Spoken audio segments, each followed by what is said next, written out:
तर ओम नमः शिवाय सर्वांना. कशात सगळेजण मजेत असाल आणि मस्त असाल. तर आज आहे 23 जुलै आणि आज आहे महाशिवरात्री आणि ते पण कसली श्रावणमधली. आता श्रावण महिना चालू आहे की नाही, त्याच्यातली महाशिवरात्री आलेली आहे. खूप छान दिवस आहे आणि ह्या दिवशी पार्थिव शिवलिंग बनवून आपल्याला त्याची पूजा करायची आहे. तर मग पूजा तर आपल्याला करायची आहे, तर कशी करायची आणि पार्थिव शिवलिंग कसा तयार करायचा तर हे मी तुम्हाला सांगते.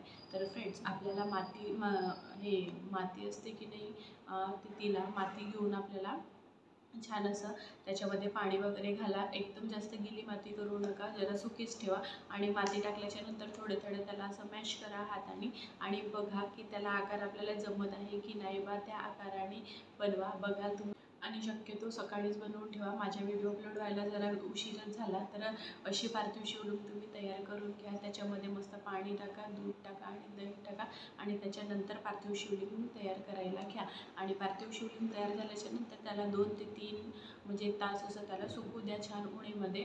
मग कारण की पूजा करत असल्यावर तो असा विरघळला नाही पाहिजे याच्यासाठी. तर पार्थिव शिवलिंग तर आपला तयार झालेला आहे. आपल्याला त्याच्यानंतर आता तयारी करायची आहे पूजेची. कारण की पूजा आहे संध्याकाळचे 7 ते 8 वाजता ऑनलाईन पूजा होणार आहे आणि ती पण आस्था चॅनलवर तुम्हाला प्रदीपजी मिश्रा हे दाखवणार आहे. तर तुम्ही बघायला विसरू नका आणि जे सामान असेल त्याच्यामध्ये तुम्ही पूजा करा. असं नाही की हे नाही आहे ते नाही आहे बा असं म्हणू नका. जेवढं सामान आपल्याकडे असेल आपण तेवढ्या सामानामध्ये पूजा करू शकतो. तरी पण मी तुम्हाला त्याची विधी सांगणार आहे की पूजेला काय काय लागणार आहे ते. तर व्हिडिओमध्ये तुम्ही जर नवीन असाल तर प्लीज लाईक शेअर करायला विसरू नका आणि सबस्क्राईब तर करायलाच विसरू नका. आणि व्हिडिओ पूर्ण बघा, तुम्हाला सगळं काही माहिती होणार आहे इथे काय काय आणि कशी कशी पूजा करायची आहे ते. पार्थिव शिवलिंग तयार झालेलं आहे. त्याच्यानंतर आपल्याला काय करायचं आहे, त्याच्यानंतर आपल्याला पूजेचं सामान घ्यायचं आहे. पूजेच्या सामानामध्ये काय काय लागणार आहे हे मी तुम्हाला सांगते. मी लिस्ट तयार करून ठेवली पूजेच्या सामानाची. तर बघा, आपल्याला सर्वात आधी 1 लोटा जल लागणार आहे, म्हणजे पाणी.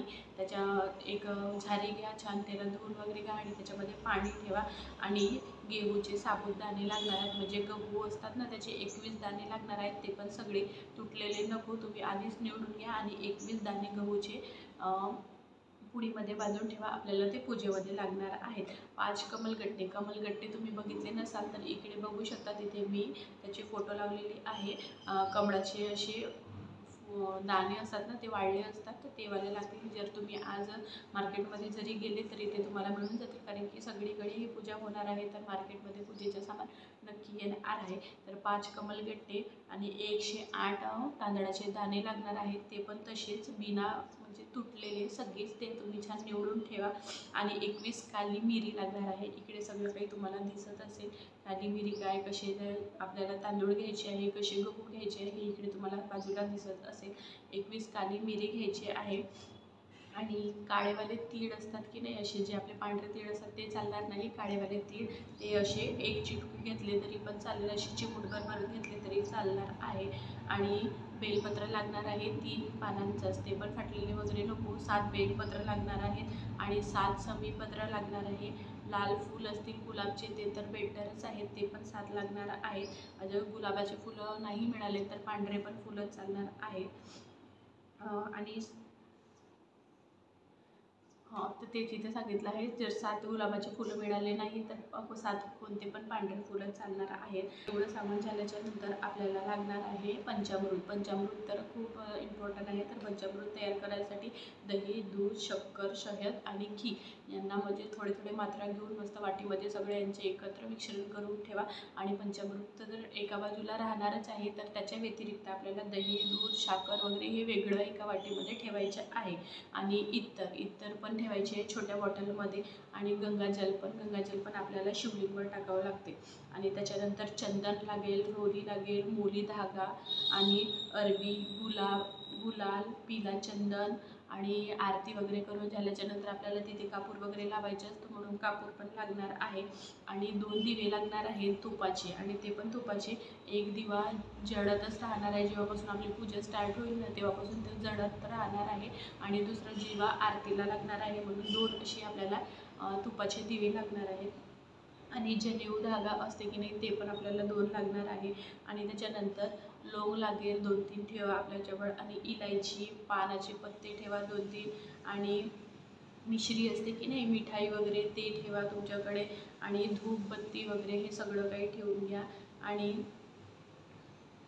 हां, तर एवढं सगळं काही सामान लागणार आहे. तर याच्यातून तुम्हाला जे जे काही नाही समजणार आहे ते इथे दिसत असेल आणि मी लिस्ट पण लावून ठेवीन. ते एवढं सामान तुम्ही मार्केटमधून आत्ताच जा सकाळी आणि मॉर्निंगला घेऊन येऊन जा.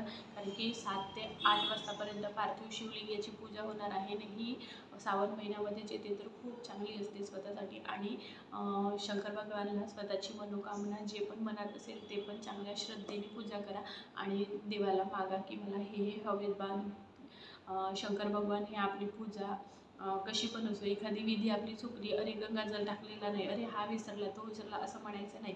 जशी आपली पूजा झाली मनाने केली ना बस इम्पॉर्टंट असते. ती कशी केली त्याच्यावर इम्पॉर्टंट नाही. तुम्हाला होत असेल, शक्य असेल की ते तुम्ही विधीनं पार पाडा तर तसे करा. आणि जर तुमचं काही चुकलं आहे, एखाद्या ठिकाणी नेटवर्क नाही आहे किंवा काही नाही आहे, मोबाईलमध्ये नेटवर्क नाही आहे किंवा टी व्हीमध्ये दिसत नाही आहे, पाऊस पाण्याचे दिवस आहेत, एखादं पूजा कशी करायची हे तर प्रदीपजी मिश्रा तुम्हाला सांगणारच आहेत, पण थोडाफार मला माहिती आहे तर मी तुम्हाला सांगते.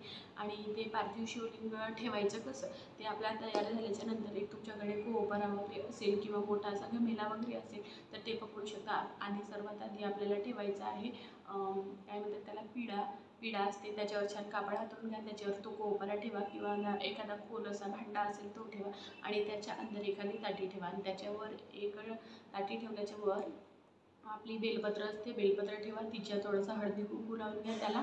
आणि जो शिवलिंग असते की नाही तो शिवलिंग त्याच्यावर ठेवून द्या. शिवलिंग ठेवल्याच्या नंतर आपल्याला त्याच्यावर पूजा करायला स्टार्ट करायची आहे. तर ती कशी करायची पूजा, तर त्या शिवलिंग ठेवल्याच्या नंतर त्याच्यावर सर्वात आधी कोणतीही पूजा करायची असली तर गणेश गौरीची पूजा करावी लागते. तर एका बाजूला आपण ठेवूया पान, त्याच्यामध्ये सुपारी वगैरे ठेवूया, तिथे हळदी कुंकू चंदन वगैरे टाकायचं आणि गणेशजीला चढवायचं म्हणजे मेन म्हणजे दुर्वा चढवून घेतल्याच्या नंतर त्याच्यामध्ये जनेऊ असते ना तो टाकून घ्यायचं, ते म्हणजे वस्त्रासारखं वापरलं जाते. त्याची पूजा झाल्याच्या नंतर तिथे आपल्याला मिठाई ठेवायची आहे गणपतीजवळ. आणि गणपतीजवळ मिठाई ठेवून झाल्याच्या नंतर ती तर पूजा झाली. त्याच्यानंतर आपल्याला करायची आहे शिवलिंगची पूजा. शिवलिंगची पूजा कशी करायची, तर शिवलिंगची पूजा करायची आहे तर आपल्याला सर्वात आधी दही दूध हे जवळ ठेवावं लागेल. सर्वात आधी आपल्याला जो पाणी आहे पाणी अशी शिंपडून घ्यायचं आहे, त्याच्यावर शिवलिंगवर छान हाताने थोडंसं असं म्हणजे धुतल्यासारखं करायचे आहे. त्याच्यानंतर पाणी टाकून झाल्याच्यानंतर एक फूल घ्या, फुलांनी असे पाणी टाका आणि पाणी टाकून झाल्याच्यानंतर आपल्याला तिथे दूध टाकायचे आहे. दूध टाकून झाल्याच्यानंतर दही घालायचं आहे आणि दही घालून झाल्यावर आणखी पाण्याने धुवा. दही दूध घातल्याच्यानंतर पाण्याने धुवून जा आणि मग त्याच्यानंतर त्याला छान थोडंसं धुवून झालं की मग ते तर विधी सुरू होणारच आहे. आपण तिथं पाहून आपण शिकणारच आहोत की काय काय टाकायचं आहे बा. आम्ही मागल्या वर्षी पूजा केली होती त्या अंदाजाने मी तुम्हाला आता सांगत आहे. दही दूध टाकून झाल्याच्या नंतर आपल्याला लावायचे आहे चंदन. छान चंदन वगैरे लावून घ्या. चंदन वगैरे लावून झाल्याच्या नंतर आपल्याला तिथे एखादं फूल वगैरे चढवायचं आहे, बेलपत्ती चढवायची आहे, प्रसाद ठेवायचे आहे आणि जे पण आपण मौली धागा वगैरे आहे ते पण चढवायचे आहे आणि कमलगट्टे पण ठेवायचे आहे. आणि 21 जे आपल्याला दाणे आहे ते एका वेळेस टाकू नका. ओम नमः शिवाय ओम नमः शिवाय करता करता एक एक चावलचे दाणे तुम्ही टाकू शकता तिथे, तांदळाचे दाणे आणि गहू पण आहेत ते पण टाकायला सांगते तुम्हाला. आणि जे काळे तीळ आहेत ते पण, मोहरी पण किती टाकायची ते तुम्हाला सांगणार आहे. तर जसे जसे व्हिडिओमध्ये सांगणार आहे तसे तुम्ही करा. सगळे कामं आपले आवरून वगैरे 7 ते 8 वाजता पूजा बघायला विसरू नका आणि पूजा नक्की करा. जे जे सामान आहे त्या विधीमध्ये पूजा करा आणि जे पण आपली मनोकामना आहे ते शंकर भगवानला मागा आणि ते तुम्हाला पूर्ण करणारच आहे. तर ओम नमः शिवाय, हर हर महादेव. आहे की पार्थिव शिवलिंगची पूजा कशी करायची आणि त्याची विधी पण दिलेली आहे. काही गोष्टी नाही समजल्या तिकडे लावून पण दिलेली आहे आणि डिस्क्रिप्शनमध्ये मी लिस्ट पण लिहून देणार आहे तुम्हाला. तर काही प्रश्न वगैरे असतील तर तुम्ही विचारू शकता, मी सांगणार. आणि माझ्या चॅनलवर पण ऑनलाईन तुम्हाला लाईव्ह पूजा दिसेल संध्याकाळचे 7 ते 8 वाजता, ते तुम्ही नक्की बघा. आणि व्हिडिओ आवडला असेल तर लाईक शेअर करायला विसरू नका. भेटूया अशाच दुसऱ्या व्हिडिओमध्ये. तोपर्यंत बाय बाय. खात राहा, मस्त राहा.